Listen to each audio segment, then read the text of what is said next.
Hello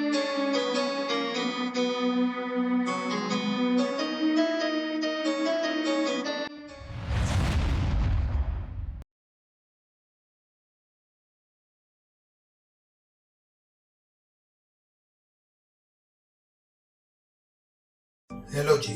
Ram Ram, सलाम, सत श्री अकाल।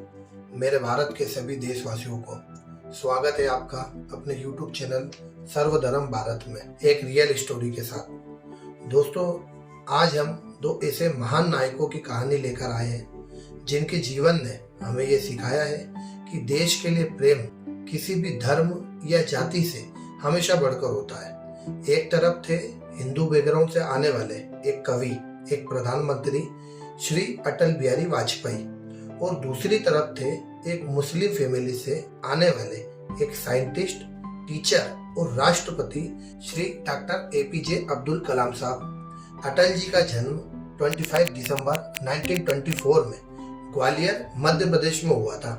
उनके पिता का नाम श्री कृष्ण बिहारी वाजपेयी था, जो एक टीचर थे और कविता भी लिखते थे। उनकी माता का नाम कृष्णा देवी था। अटल जी ने ग्वालियर के विक्टोरिया कॉलेज से ग्रेजुएशन किया था और फिर डीएवी कॉलेज कानपुर से पॉलिटिकल साइंस में पोस्ट ग्रेजुएशन किया। उन्होंने अपनी राजनीतिक यात्रा की शुरुआत भारतीय जनसंघ से की, जिसमें आगे चलकर वे एक प्रमुख नेता बने। 1977 में मोरारजी देसाई की सरकार में वे विदेश मंत्री बने। इसके बाद वे 3 बार भारत के सफल प्रधानमंत्री रहे। पहली बार 1996 में सिर्फ 13 दिनों के लिए, दूसरी बार 1998 से 1999 तक करीब 1 साल के लिए, और तीसरी बार 1999 से 2004 तक, जब उन्होंने एक स्थिर और मजबूत सरकार दी। उन्होंने यूनाइटेड नेशन में हिंदी में भाषण दिया। जो पहला भाषण था वो आज भी याद किया जाता है। भाषण में उन्होंने कहा था कि भारत में मूल रूप मानव अधिकार पुनः प्रतिष्ठित हो गए हैं। भारत में भय और आतंक के वातावरण ने हमारे लोगों को घेरा था, वो अब दूर हो गया है, एवं लोकतंत्र और बुनियादी आजादी का अब कभी खनन नहीं होगा। और वहाँ पर वासुदेव कुटुंबकम की बात करते हुए विश्व को हमारा अपना परिवार बताया था। आम आदमी की प्रतिष्ठा और प्रगति मेरे लिए कई अधिक महत्व रखती है, ये भी उन्होंने कहा था। जहाँ पर उन्होंने रंग भेद का जड़ से उन्मूलन होना चाहिए, ये भी कहा था।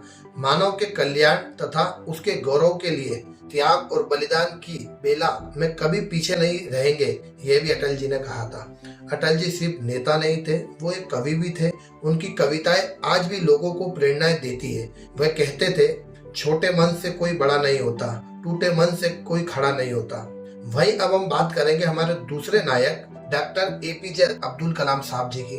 डॉक्टर कलाम साहब का जन्म 15 अक्टूबर 1931 को रामेश्वरम, तमिलनाडु में हुआ था। उनके पिता का नाम जैनुल आबेदीन था, जो एक नौका चलाते थे और ईमानदार व्यक्ति थे। उनकी माँ का नाम आसिमा था, जो एक हाउसवाइफ थी और बहुत दयालु स्वभाव की थी। कलाम साहब का गरीबी के बावजूद उनका बचपन बहुत अनुशासित था। छोटी उम्र में उन्होंने अखबार बांटने के काम को शुरू किया था, ताकि अपने घर की आर्थिक स्थिति में सहायता कर सके। कलाम साहब ने रामेश्वरम के एक स्कूल से पढ़ाई की थी और फिर Madras institute of technology MIT से एरोस्पेस इंजीनियरिंग में डिग्री ली। डॉक्टर कलाम साहब ने इसरो और DRDO दोनों में काम किया था, जहां उन्होंने कई महत्वपूर्ण योजनाओं में योगदान दिया।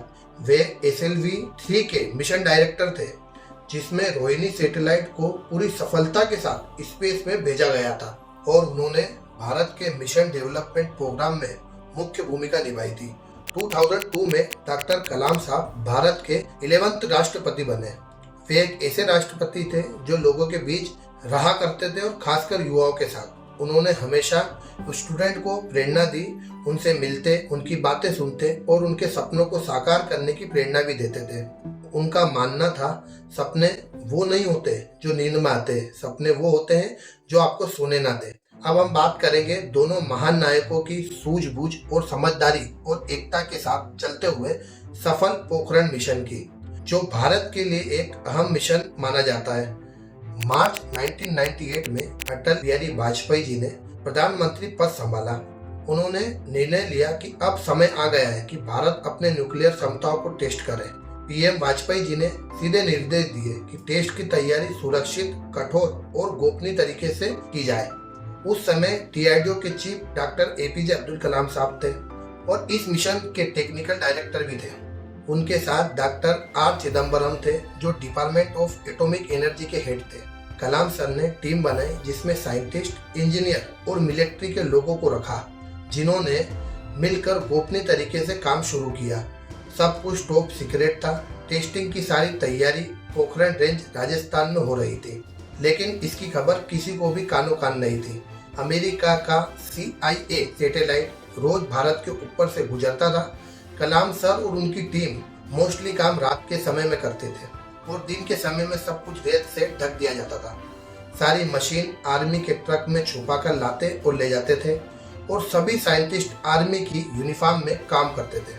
11 मई 1998 को दोपहर 3:45 पर पहला टेस्ट किया गया, जिसमें पूरा राजस्थान की जमीन कांप उठी और टेस्ट सफल रहा।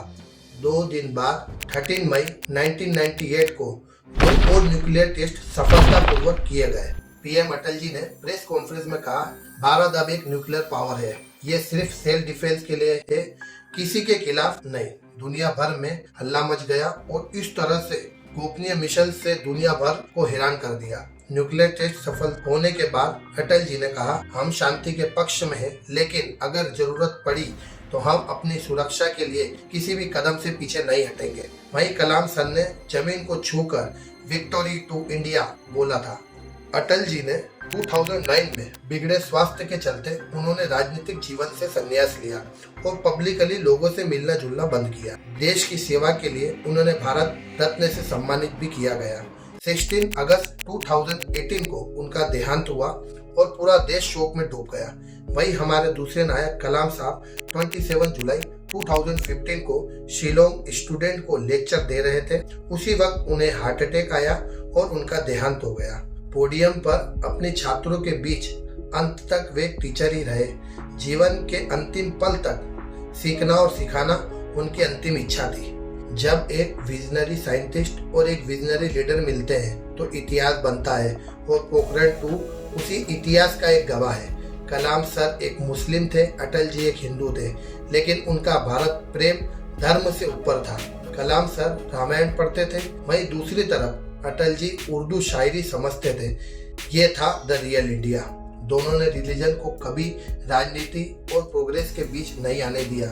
आज जब सोसाइटी में बंटवारा हो रहा है, दोस्तों आए आप और हम मिलकर कोशिश करते हैं धर्म के नाम पर हमारे प्यारे देश भारत से नफरतों को खत्म करने की।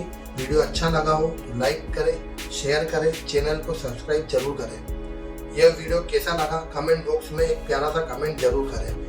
मिलते हैं एक नए वीडियो के साथ। जब तक के लिए जय हिंद, जय Bharat. Respect Indian army, respect Indian police force.